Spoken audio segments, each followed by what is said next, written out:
Our first big political event was called the Wingding in Iowa. It was in Clear Lake, Iowa. This is a famous Democratic political event. Love the Wingding. And this was 2018. So it was like off year. It was us who knew but nobody knew. John Delaney, Tim Ryan, and Michael Avenatti. And Michael Avenatti, who is a famous race car driver, very successful in his own right, became a lawyer and was Stormy Daniels' lawyer. And Stormy Daniels is the porn star who accused Donald Trump of a number of things. And there was all this hype around Michael Avenatti. All this hype. Michael Avenatti is going to beat Trump. He's a bully. Yang did a good job. Like, I can't say a great job. I can't say he brought the House down because I eventually saw him 2 years later bring down the House at certain moments. And so, like, comparatively, not as great. But it was an early speech for him. It was solid, and it was definitely insightful, interesting. He got a polite Iowa standing O, but people listened, for sure. He was one of the better speakers of the night, for sure. Michael Avenatti gets up there. Everybody's supposed to be 5 minutes. Delaney, Tim Ryan were 5 minutes. Avenatti goes for like 15, read from a script, and was horrid, like horrific. I think you could find this on YouTube. It's so boring and so dry. Yeah, I'm not sure I want to really find get the standing. Like, didn't get the standing O. Like, nobody cared. This guy was like, any objective person in that room was like, this guy isn't gonna be president. Like, he's like a horrific public speaker. The media swarmed him after, and every single headline out of there is Avenatti stars and fires up the Democrats. And I was like, this is just BS. It's just a straight up lie. And like, but my point was that the piece had been written before the event, right? Like, they were ready. Like, how often, probably when you're younger too, maybe, or how often your colleagues like told to go cover an event, but by the way, you're there for Avenatti, like you're there for Trump. Like, how often?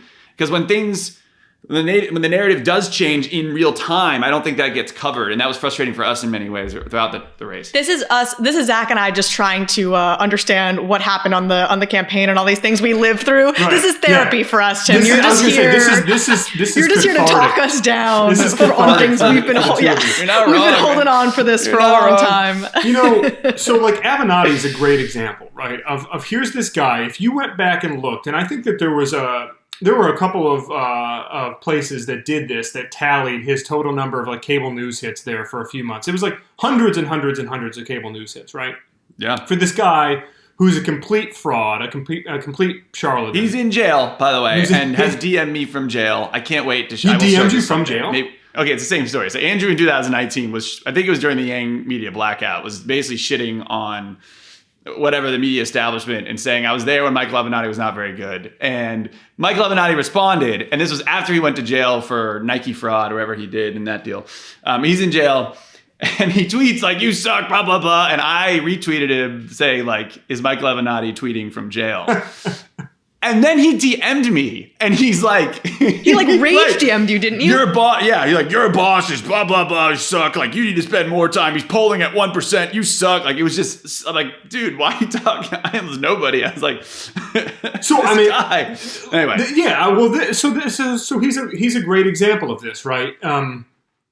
Nobody thinks that Michael Avenatti is a serious person. Nobody thinks that Michael Avenatti is a particularly, ethical or upstanding person, somebody who like really deserves to have a soapbox in the public square. But Michael Avenatti knew how to get ratings. Michael Avenatti was going to say a bunch of crazy shit. Michael Avenatti was going to be just as sort of flamboyant and as incendiary and kind of reckless rhetorically as Trump, right? And so they're going to put him on the airwaves. And every reporter who can get his number is going to text him and try and get him in a story. I don't know that it's as prevalent as you would think that reporters are being sent to the event saying, hey, Avenatti's going to speak. Be ready to write about him. But I think that once the event starts, for a reporter in the room who sort of has their own discretion about what they're going to write, they want to get clicks. They want their story to gain traction on social media.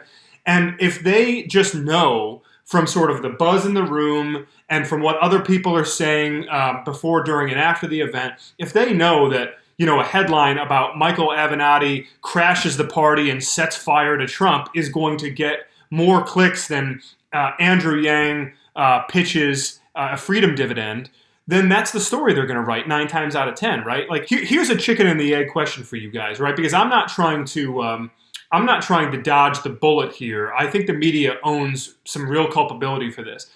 But whether it's with the media or with members of Congress or with the Wall Street collapse in 2008, like we can look at any of these institutions and how they have failed, but how much of the blame belongs on the consumer, right? How much fault lies with the Wall Street firm that was over leveraging individuals and setting them up with bad loans versus how much blame belongs to the individual who over leveraged themselves and took out a mortgage that they knew that they couldn't afford. Where I would challenge that though is that is totally accurate until you guys choose not to cover to cover it at all. Right. I think that's, you know what I'm saying? Like the one thing we focused was like, we know that Andrew Yang is catnip. To me, like when you do have these dynamics, right, where you have bad behavior on, say, the part of Wall Street, and you maybe have there's a mix of culpability between the consumer and the market actor. That's to me where you have kind of government to step in, or you have some sort of regulation. I know very little about regulation in like the journalism space.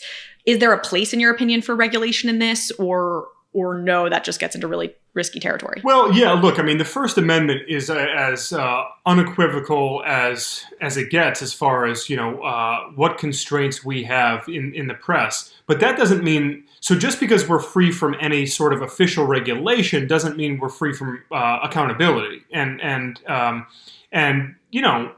listen, the accountability needs to come from within. That's the first line of defense, right? Is great editors, great newsroom leaders who can help to make the editorial process as rigorous and transparent and accountable as humanly possible, right?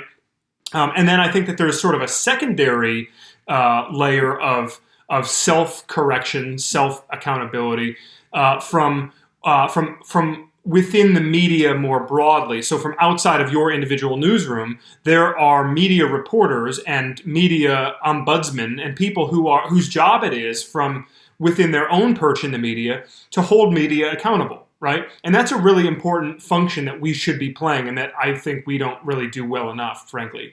And then I think, to my point a minute ago, guys, about the individual responsibility versus the institutional responsibility, I think really the market at a certain point has to speak for itself.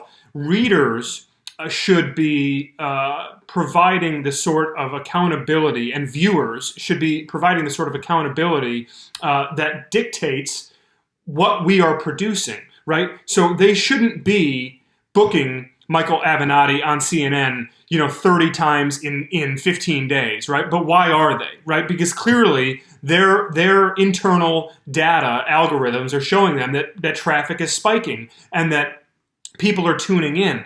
And so, and to me, that's where there's a real question about sort of consumer habits and how do we, both as members of the media and as consumers of news, like how do we help to fix this, right? And like, just speaking for myself, I really try to reward good journalism. I try to spend my time engaging with journalism that's done right. And frankly, I'm going to piss off some of my friends by saying this, but like, I don't watch cable news. It's, for the most part, I find it to be poison, and what you put into your body is important, and what you put into your mind is important. And if you want to watch, garbage out, man. Yeah, like if you want to watch, I have people ask me all the time, like friends, family members, like, well, then where do you, like, if you're watching TV? I said, look, if you need to get your news from TV, watch your local nightly newscast on the CBS affiliate or the Fox affiliate or whatever, or watch the PBS NewsHour with Judy Woodruff and just get the facts and then shut it off. Like, you don't need to stay up late into the night watching cable news because